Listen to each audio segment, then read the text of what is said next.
Mä tiedän miltä tuntuu, kun on menettänyt jotain arvokasta. On itekin menettänyt jotain. Tää räppi kertoo miltä tuntuu, kun on menettänyt jotain. Se menee näin.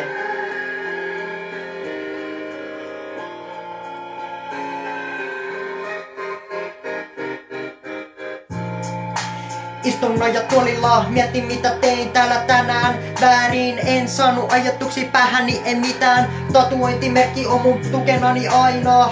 En saanut kehenkään luottamusta, vaikka oli perhe, joka oli tukenani. Mut en saanut mitään tunteitani enää pelastettu, vaikka kuinka sulla olisi. Itse tuhos, etkä saisi kehenkään tukeasi. Vaikka kuinka yrittäisit elellä täällä normaalisti, mutta sä vaan saat itsellesi pahan mielen, eikä susta välittää kuka vaikka haluisit. Sun pitää aina selviytyä itse. Sä et saa ikinä täällä luovuttaa, sun pitää vaan jatkaa elämäsi täällä normaalisti.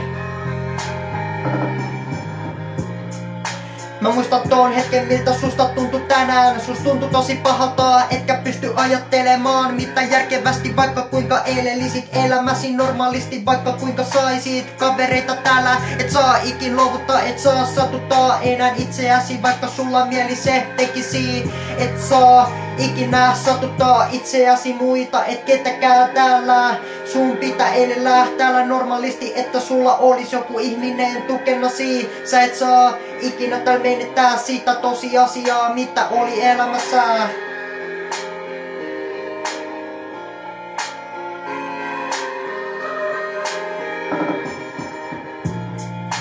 Muistan sen hetken kun olin vielä pieni, en mistä tajunnut. Oli aina perhe tukena, josta välitin, mutta mä vaan menetin kaiken josta välitin. Ei ollut kavereita, ei ollut ketään, kehen olisin voinut täälläkään luottaa. Olin aina yksinäinen poika täällä aina.